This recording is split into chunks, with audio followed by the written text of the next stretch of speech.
네, 요즘 친구 차 모는 날이 굉장히 많습니다. 아빠 차 잠깐 끌 때도 있고요. 예. 이럴 때 하나 원데이 자동차 보험 하루만 딱 이용할 수 있는 그런 보험도 있으니까 꼭 놓치지 마시고요. 예.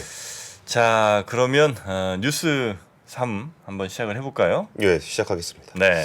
어제 뉴욕 증시에서 네. 그 옐런 장관이 이제 상원에서 한마디 한 것 때문에 좀 말들이 좀 많았잖아요. 뭐 예금보험 전체적으로 하지 않겠다. 그래가지고 주가가 전반적으로 하락하는 네. 모습을 보였는데요.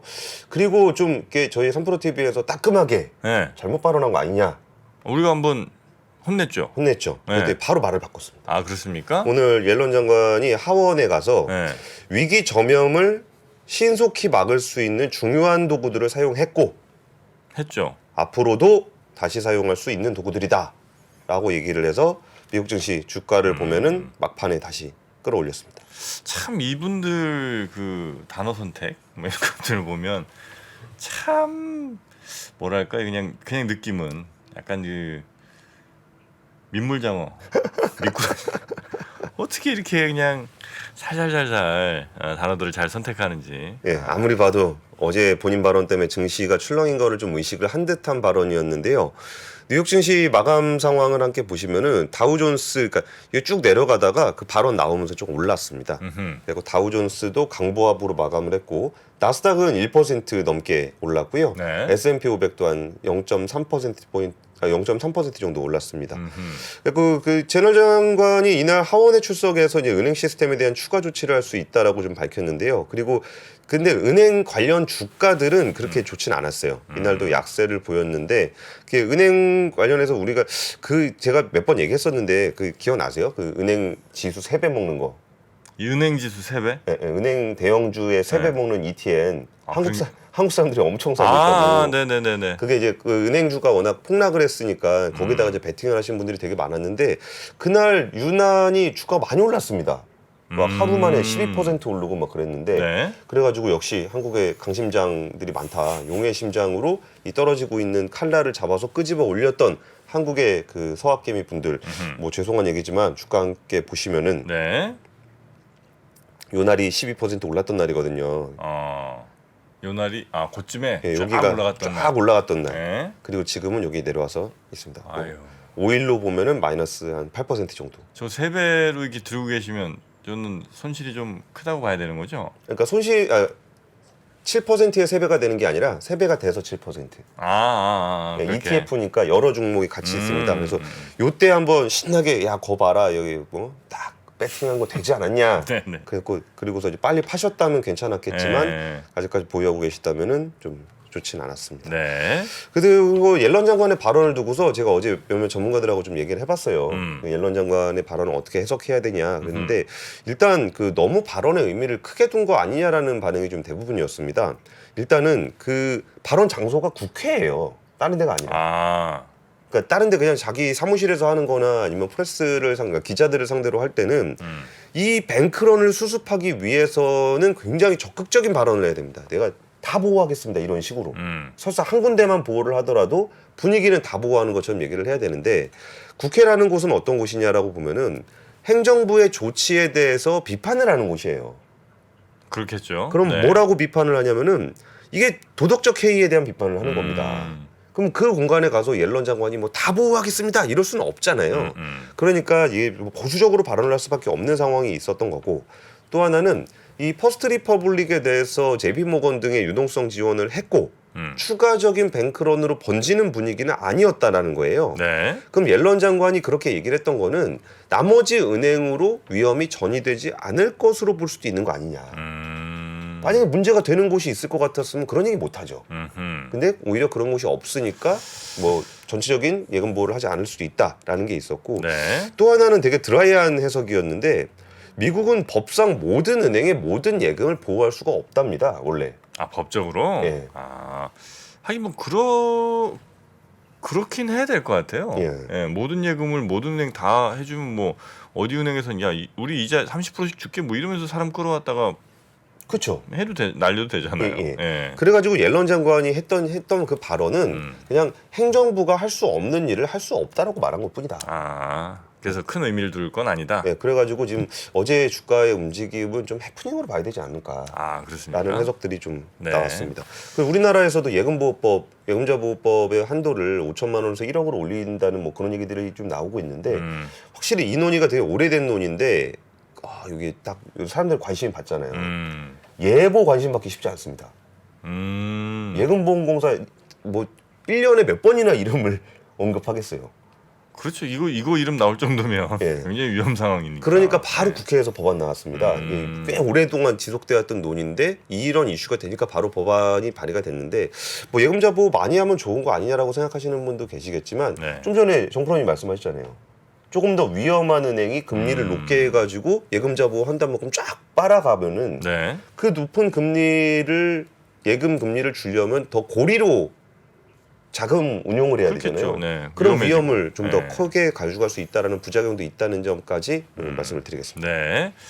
자, 우리 댓글에 그 권도형 테라폼 랩스 뭐 잡힌 거 요거 예, 소식 예. 나오냐고 그러는데 뭐 오늘 준비한 소식은 아닙니다만 그런 속보가 있긴 있더라고요. 예, 예. 권도형으로 추정되는 아마도 뭐 맞는 것 같은데 예. 몬테네그로에서 잡혔다. 그 장소가 되게 인상적이었죠. 아, 어디였습니까? 몬테네그로. 아, 몬테네그로. 예, 보통 영화에서나 보는 그런 곳에서 잡혔다 그랬는데 네. 요즘에 좀 코인 관련한 뉴스를 좀 뜸하게 해서 좀 준비는 오늘 뉴스 세계로 선정하진 않았습니다. 네. 근데 여기까지 갔냐? 근데 권도형을 원하는 나라들이 좀 많은 것 같더라고요. 그러니까 우리를 포함해서 뭐 미국, 뭐 싱가포르 뭐 이런 데서 서로 잡으려고. 네, 여튼 일단 권도형 추정 인물이 잡혔다는 소식 짧게 좀 전해드리고요. 예. 두 번째 뉴스는 어떤 뉴스입니까? 이제 우리가 스위스 기준금리까지 챙겨봐야 되는 때가 왔습니다. 스위스 국립은행의 금리를 0.5%포인트 인상했습니다. 네. 그러니까 스위스 기준금리에 관심을 가졌던 거는 그 자국의 큰 은행인 크레딧 스위스가 저지경이 됐는데 여기서 금리를 얼마나 올릴 수 있을까에 대한 관심이 좀 있었어요. 네네. 근데 50bp를 올렸다라는 거는 굉장히 좀 큰 폭으로 올린 거잖아요. 그러게요. 그거 보면은 크레딧 스위스 문제는 이제 금리를 올리는데 걸림돌이 될 정도로 불안하진 않은가 보다. 라는 심리를 좀 주지 않았나라는 생각이 듭니다. 스위스는 기준금리를 50bp를 올려가지고 얼마나 높게 올라갔는지 아세요? 1.5% 됐습니다. 아, 현재 예. 올려서 1.5예요. 예. 아, 역시 유럽은 스위스가 굉장히 스위스가 좀 유난합니다. 유난히 더 낮아요. 네. 그럼 올릴 만한 버퍼가 좀 있었네요. 그러니까 작년 9월에 여기가 마이너스 0.25였어요. 네. 스위스는 되게 유독 그 신용도가 높은 국가라 이게 금리도 굉장히 낮았는데 여기가 0.75% 한번 자이언트 스텝 한번 하고 작년 12월에 50bp 올리고 이번에 또 50bp 올려서 1.5%가 됐어요. 네. 이게 스위스가 워낙 신용도가 좋기도 좋은데 여기가 글로벌 인플레이션의 영향을 좀 덜 받는 나라였어요. 왜 그러냐면 에너지 문제가 있습니다. 에너지? 예, 스위스가 전 국토의 60%가 산악 지형입니다. 네. 알프스. 그렇겠죠. 그리고 강수량이 우리나라보다 2배가 많아요. 그럼 물이 많고 산이 많다. 그러면 수력 발전으로 수력 발전이 어마어마합니다. 그래서 웬만한 뭐 무슨 화력 발전 이런 거 없어도 충분히 예. 버틸 수 있다. 그 에너지를 해외에서 막 사오면 석유나 가스 가격이 올라가가지고 유럽이나 한국이나 이렇게 에너지 가격이 많이 올라서 인플레이션이 좀 있었잖아요. 근데 여기는 수력 발전소만 한 1,300개? 그래요. 네, 그 조그만 나라에. 그리고 전체 전력 생산의 한 60%를 수력으로 합니다. 그래요. 그래서 거의 그 에너지 가격 인플레이션의 영향을 거의 안 받았어요. 그런데 지금은 이제 글로벌 인플레이션 영향 받아고 좀 올라간 게 있고, 여기가 수력으로 워낙 전기를 많이 쓰다 보니까 현대차 수소 트럭 제일 많이 사갔습니다. 그냥 수력 발전 전기로 물 전기 분해해가지고 수소 트럭 굴리는 뭐 그런 에피소드도 좀 있었고요. 네. 그리고 또 하나는 이게 금리를 좀 가장 잘 관리를 못하고 있는 나라, 그러니까 물가를 제일 관리 못하고 있는 나라 중에 하나는 영국입니다. 영국 뭐 지금 10%? 10.5%인가 나왔죠? 예, 그 영국이 2월달에 10.4, 그러니까 10.1, 10.4, 10.5 이렇게 계속 올라가고 있는 분위기입니다. 그래가지고 기준금리를 다시 25bp 올렸습니다. 어제 그 10일의 연속 인상을 단행을 했고요. 이게 그 지금 금리 기준으로는 4.25%였습니다. 이게 사실 이번 주 초까지만 하더라도 영란은행이 금리 인상을 멈출 거라는 기대가 좀 있었는데 물가 딱 발표되고 나니까 멈출 수가 없죠. 멈추긴 뭘 멈추냐 그래가지고 금리가 좀 올라가는 모습을 보였습니다. 그래도 웬만한 주요국 가운데 여전히 미국이 거의 제일 높은 수준이네요. 금리는 네, 기준금리가.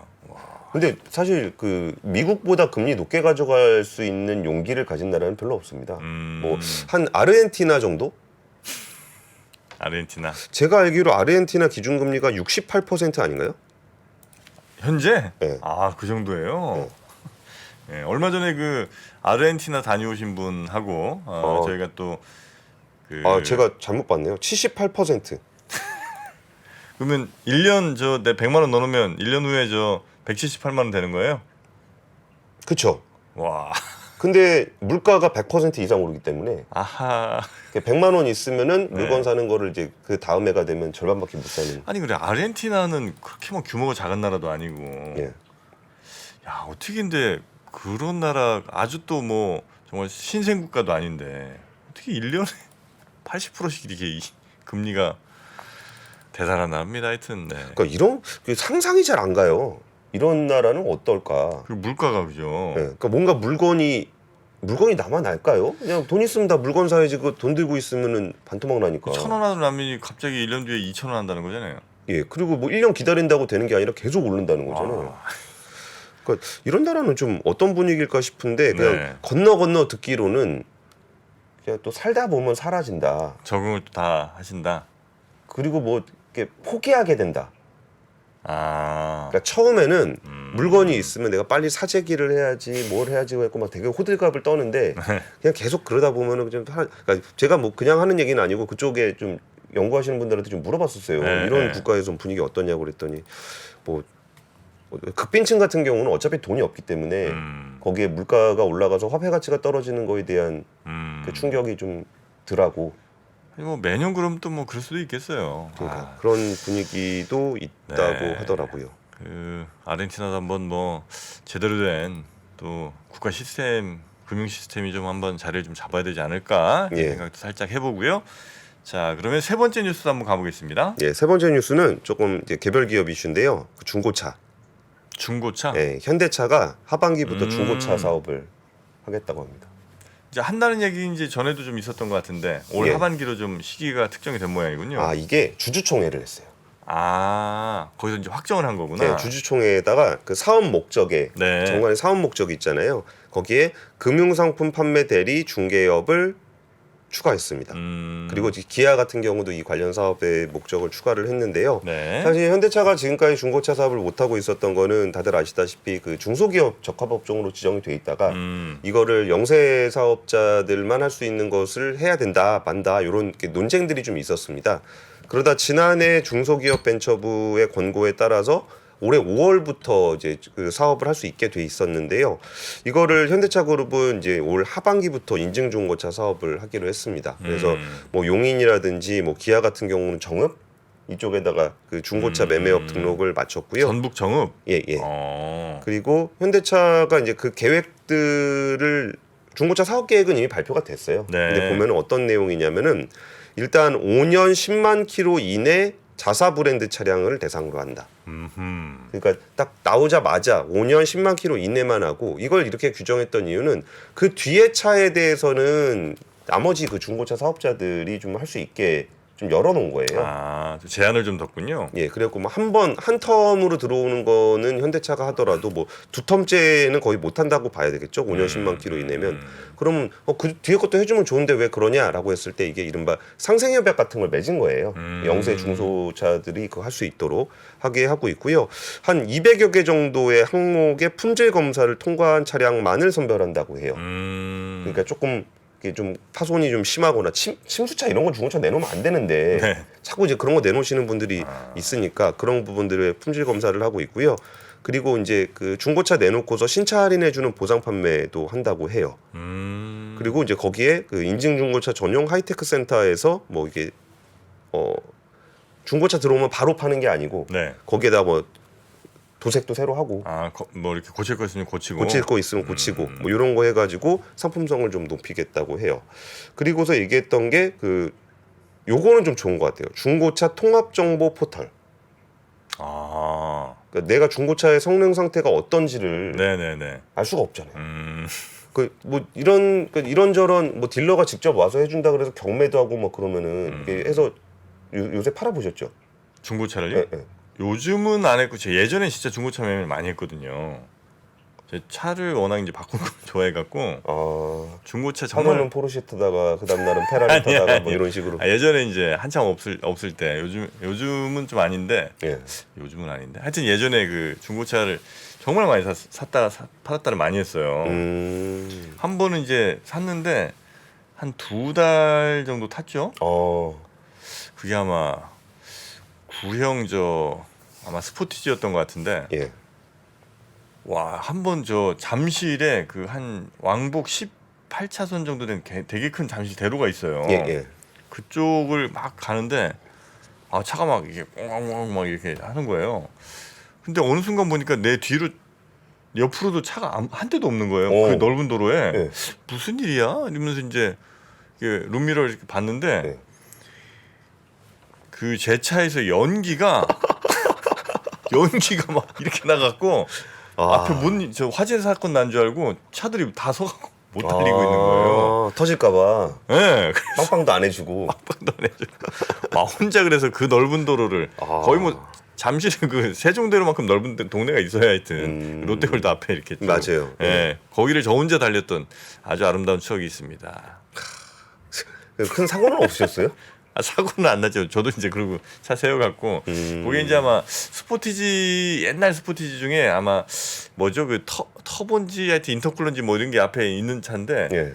거기 이제 막 흡기하는데 거기가 이렇게 딱 뭐 붙어버렸나 봐요. 그리고 이 공기는 못 빨아들이는데 계속 이 엔진은 떼고 있으니까 하여튼 연기가 어마어마하게 났던 기억이 얼핏 납니다. 예, 여기서 정보를 얼마나 공개를 할지는 모르겠는데 어쨌든 중고차의 성능 상태에 대해서 포탈에서 공개를 해주는 거예요. 현대차가 가지고 있는 데이터를 기반으로 해서. 그리고 적정 가격 산정도 포탈에서 해줍니다. 그건 포털 운영은 누가 하는 거예요? 현대차가 하는 거죠. 아, 그래요? 근데 이거를 왜 하기로 했었냐면은 네. 데이터를 공개하라는 요구가 되게 많았었어요. 그러니까 현대차가 뭐 어떤 문제가 있냐면은 우리가 정비소에 가가지고 정비를 해서 보험 처리를 하면 그거는 그 데이터가 보험 개발원으로 가요. 그러니까 이 차를 얼마나 사고가 나서 했는지에 대한 데이터를 우리가 볼 수 있어요. 네. 근데 이게 인증 수리를 하게 되면 보증 수리를 하게 되면 그러니까 현대차에서 몇 년 보증해주고 뭐 그런 거 있잖아요. 네네네네. 그럼 그거는 우리가 자동차 보험 처리를 안 하잖아요. 아, 그렇구나. 그럼 이 차를 내가 수리했는지 안 했는지에 대한 데이터를 현대차만 가지고 있는 거예요. 그럼 내가 차를 팔 때, 내가 차를 사는 입장에서는 네. 이 차가 좀 사고가 났던 차인가 안 났던 차가 되게 궁금하잖아요. 그랬을 때 보험 쪽의 자료는 볼 수 있는데 현대차가 보증 수리한 내역은 못 봐요. 그렇죠, 그렇죠. 예, 그런 부분들을 기반으로 해서 적정 가격을 산정하게 되면은 우리가 이제 항상 불안하잖아요. 이게 내가 제대로 파는 게 맞는지 이런 것에 대한 적정 가격 산정하고 허위 미끼 매물 같은 것들을 확인할 수 있는 종합 포탈을 마련을 한다고 합니다. 그런 것들도 좀 있고 또 하나는 일단은 점유율은 25년까지 4.1%로 좀 제한이 돼요. 시장 점유율. 점유율 제한을 해요? 예, 예. 많이 팔리다가도 4.1% 넘으면 못 팔아 그때부터? 그렇죠. 아, 그래요? 그게 이제 중소 그 자영업자들, 그러니까 중고차 매매하시는 분들의 어떤 일종의 골목상권이잖아요. 뭐 그럴 수 있죠. 네, 그런 것에 따라서 4.1%로 제한이 되고요. 그리고 기아 같은 경우도 한 2.9% 이하로 좀 제한이 되고 있습니다. 네, 근데 이게 생각보다 파급력이 좀 있을 수 있는 게 우리가 중고차를 팔 때 정프로님 같이 프로 중고차 매매하는 분들은 잘 하시는데 네. 그 잘 모르시는 분들은 그 차 사러 갔다 그냥 맡깁니다. 아, 그렇죠, 그렇죠. 그 영업하시는 분한테 영업하시는 분이 뭐 그 중고차 팔아드려요? 그러면 예, 팔아주세요. 그렇게 파는 경우 되게 많거든요. 네네. 그러면 그 물량이 예전에는 그냥 중고차 매매상으로 갔는데 그걸 현대차 딜러들, 그러니까 현대차 영업하는 분들은 현대차 중고차로 넘길 거 아니에요. 그렇겠죠. 예, 그래가지고 현대차 쪽으로 시장 점유율이 빠르게 확대될 가능성이 있기 때문에 이 점유율에 대한 제한을 했어요. 그리고 또 이거를 또 하나 보실 부분은 이거를 뭐 대단히 주가에 영향은 안 미치겠지만 이 기업 가치에 영향을 줄 수 있는 부분들은 어떤 게 있냐면은 인증 중고차를 사업을 한다라는 거는 신차 가격을 지탱해 주는 효과가 있어요. 중고차 가격으로 신차 가격을 지탱해 준다. 예. 그러니까 내가 차를 사서 이거를 중고차로 팔 때 이게 꽤 높은 가격에 팔 수 있다 그러면 처음에 신차를 살 때의 가격을 지탱해 줘요. 아, 그럴 수 있겠네요. 예, 그래가지고 현대차에서 인증 중고차를 통해서 이거를 예쁘게 꾸며가지고 다시 팔아서 내가 비싼 가격에 팔 수 있다라고 한다 그러면은 신차 가격을 좀 지지할 수 있는 효과가 있기 때문에 그런 부분들도 좀 자동차 산업적인 측면에서는 좀 영향이 있을 것 같습니다. 네. 뭐 이런 거는 뭐 신사업 관련한 얘기고요. 안 좋은 얘기는 현대차가 57만 1,000대를 리콜하기로 했습니다. 또 미국에서. 뭔 문제래요? 근데 뭐 이게 차의 그 본질적인 부분까지는 아닌 것 같은데 견인용 연결 단자 회로 결함이 있었다고 해요. 회로? 예. 견인용 그러니까 뒤에 트레일러 같은 거 연결하는 거 있잖아요. 네. 거기 연결하는 단자 회로가 결함이 있어서 57만 대를 하기로 했습니다. 네. 그리고 어제 주총 얘기 잠깐 드리면은 배당 6,000원 주기로 했는데요. 보통 주 기준으로는 시가 배당률이 3.8%. 3.8 낮진 않네요. 꽤 높은 편이죠. 네. 근데 우선 주 기준으로는 7.6%. 오. 좋습니다. 그리고 자사주를 3,200억 원 규모로 소각하기로 했습니다. 네. 자, 이 중고차는 제가 또 약간의 전문성은 좀 있는 게 예. 그 벙커라고 있습니다. 벙커. 예전에 케이블 TV에서 해서 XTM인가에서 했던 프로그램. 예. 네, 뭐 예전에 이상민 씨도 나오고 했던 예. 벙커의 시즌 7인가를 제가 같이 했죠. 아. 그래서 이제 거긴 중고차 사서 경매로 팔고 이게 이제 주 컨셉이거든요. 아, 그래요? 중고차를 그래서 엄청 샀습니다, 제가 그때. 노하우가 있다면. 중고차 노하우. 예. 일단 그 중고차 매장에 안 가는 게 제일 좋고요. 거기 일단 왜요? 가면 일단 한 수는 무조건 이제 접고 들어가야 되는 거니까. 그래요? 일단 거기는 안 가는 게 좋고. 남의 홈그라운드로 들어가면 안 되는군요. 네. 가능하면 그냥 개인 거래하시는 게 제가 볼 땐 제일 좋은데 뭐 예. 그래도 이제 여러 차 좀 보고 하고 싶으시잖아요. 예. 그럴 때는 이거 예전 얘기입니다. 예전에 지금 얘기 전혀 아니고 예. 악명 높은 지역들이 몇 개 있어요. 아, 있죠. 예. 저 이제 천자로 끝나는 지역.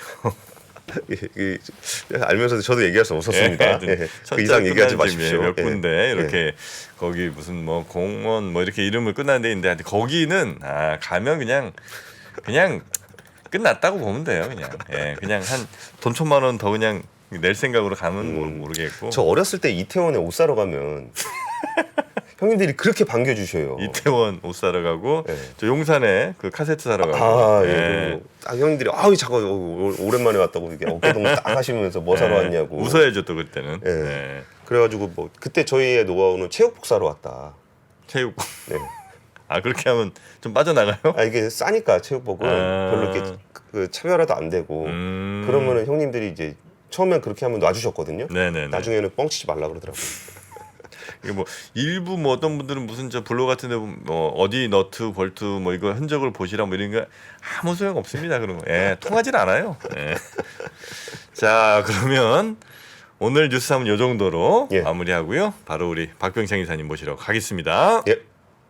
시간이 흘러도 변하지 않는 여러 가지 원칙과 사고 체계는 존재하거든요. 대가들의 사고 체계, 투자 기법이 아니라 생각의 방법. 그런 거를 분해를 해서 재구성을 해서 하나의 어떤 틀로 조합을 하는 과정이 필요한 것 같다. 라쿤 자산운용 홍진채 대표의 거인의 어깨에 19년간 초과 수익을 달성한 그가 어떻게 주식 대가들의 투자법을 활용했는지 이 책에서 최초로 공개합니다. 대가들의 검증된 투자법을 여러분의 눈으로 직접 확인하시죠.